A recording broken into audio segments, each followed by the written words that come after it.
Yoma, good afternoon. I'm Dan Borscher with ABC News from Ngunnawal country here in Canberra. The Taliban has announced an interim government for Afghanistan more than 3 weeks after taking control of the country. The new leadership includes Sirajuddin Haqqani, who's wanted by the FBI. Hundreds of people took to the streets of the capital, Kabul, protesting at the new government. Joining me now, the ABC's International Affairs analyst, Stan Grant, who's been monitoring developments in Afghanistan. Good afternoon, Stan. The Taliban names their new government with the Prime Minister, Mullah Mohammad Hassan Akhand.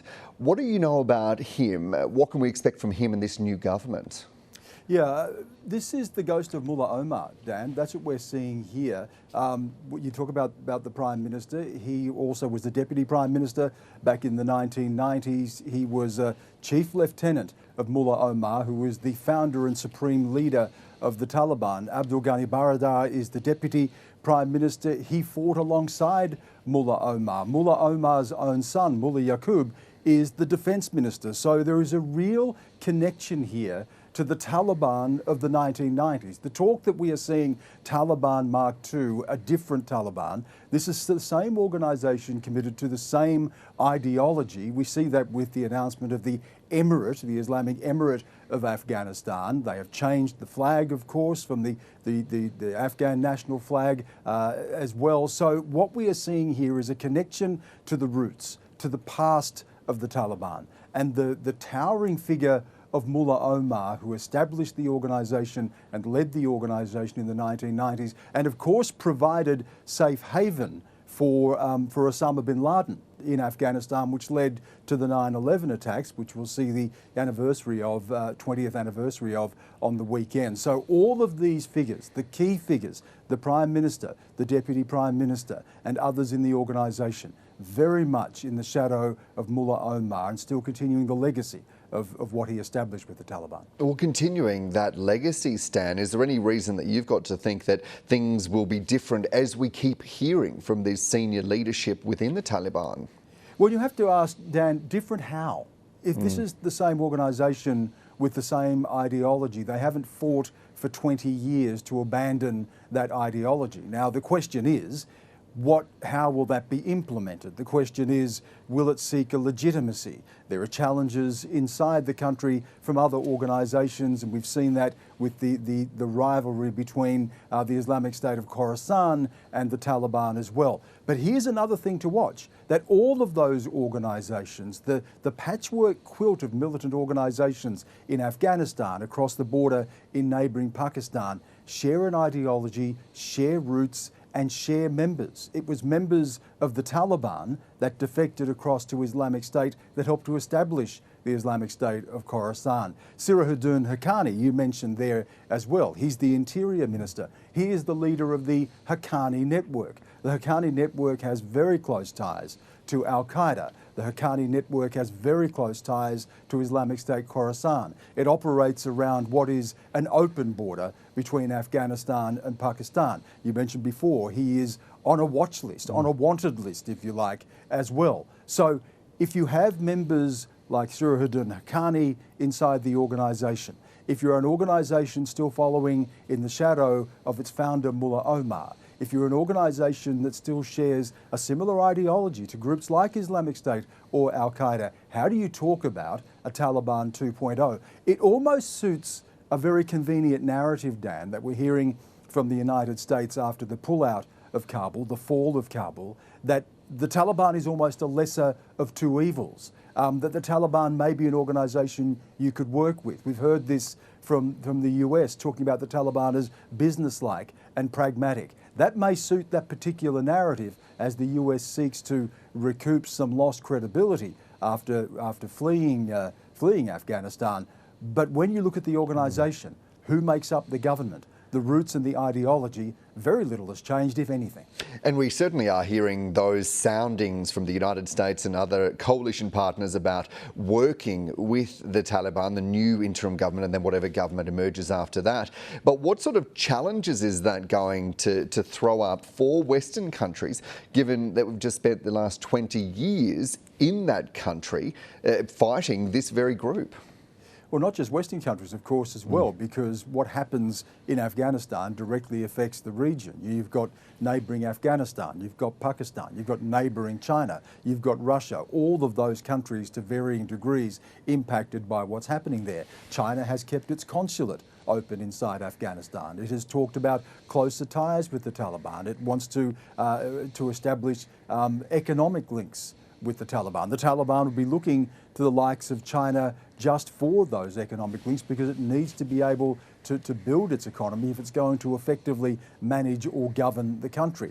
Pakistan is absolutely critical because Pakistan has for many years been a supporter of the Afghan Taliban, has funneled money that has come in on the one hand from the United States into the back pocket of Pakistan and then into the hands of the militants themselves. China and Pakistan share a very close relationship. So you can see that what has traditionally been known as the Great Game, dating back centuries, the fight over that particular part of the world is going to involve regional countries. And yes, as you say, what are the implications for the West in pulling out of Afghanistan and saying that it wants to end the forever wars? Joe Biden also now has to deal with the fallout from that. Will Afghanistan again become a haven of militancy? Are we back to where we were before the 9/11 attacks? And what about US credibility after the fall of Kabul? What does it say to its allies? And what does China take away from that in its ongoing increasing geopolitical, geostrategic rivalry with the United States? What happens in Afghanistan traditionally resonates far and wide, and we're going to see that again. Yeah, and you touched on Haqqani, who's now the Interior Minister. Well, he's got a $10 million FBI bounty on his head. Surely that's going to throw up an enormous challenge for at least the Biden administration. One thing we know from history, Dan, in all of this is that the United States and other countries are able to walk two sides of the street. We saw during the war with the Soviets in the 1990s how American money went into Pakistan's hands, that then went into Al-Qaeda hands or the Taliban hands. We know that big countries can turn a blind eye. We know that out of convenience, countries can make for some very uncomfortable or unusual bedfellows. We know that the US has had relationships in parts of the world with despotic leaders or despotic regimes because it is seen to be in the broader interests. The question here is, because Sirajuddin Haqqani is part of this government, does that then taint the Taliban overall? Or are we going to see countries look to try to gain some leverage with the Taliban? Is there an opportunity to be able to bring about some change in Afghanistan by keeping those lines of communication open? What benchmarks are set here in terms of human rights to legitimise the Taliban? All of these questions are yet to be answered, and we're still dealing with the humanitarian fallout of this, Dan. There are still people inside Afghanistan who are trying to get out. We know there are concerns about the rights of women. It goes without saying here, sadly, that there are no women inside this government, which gives you an indication of just where the Taliban stands on broader questions of women's rights and human rights. So all of that is playing out as we also see the political chess game as to which countries are going to have contact with the Taliban, under what circumstances, and what is the West going to do now in dealing with an organisation that it has fought for the past 20 years. And on those very situations on the ground, we've been seeing a lot of reporting about the Panjshir Valley. Fighting there seems to have ended by the reports that we've been seeing. That area clearly a site of resistance. What do you expect there going forward? Look, ruling Afghanistan, as the Taliban now claims to do, is very different from controlling Afghanistan.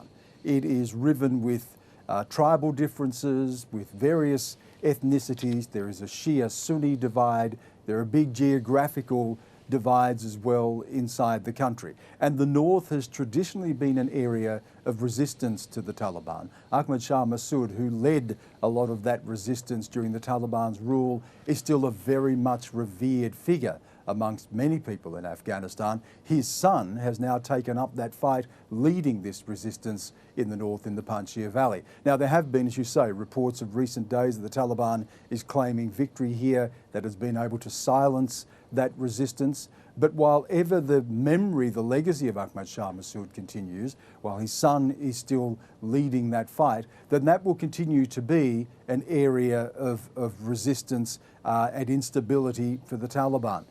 Because the Taliban is claiming victory here and returning to power does not mean that the struggle ends. And if there is going to be resistance to the Taliban, it will come from there. It'll be interesting as well to see what support that resistance gets from the rest of the world as well, as it continues to try to create a buffer between it and the Taliban controlling the rest of the country. Look, Stan, just finally, we've heard comments today from the former British Prime Minister Tony Blair, who's urged the West not to stop intervening in countries at risk from Islamic extremism. You've reported on every aspect of Mr Blair. I'm sure this won't surprise you. What's your take on it? Yes, it's sort of like a Damascene conversion, isn't it? You know, Tony Blair's not in power now, but of course when he was in power, he signed up for the war in Iraq, which history will judge, and most observers now would agree, proved to be a folly.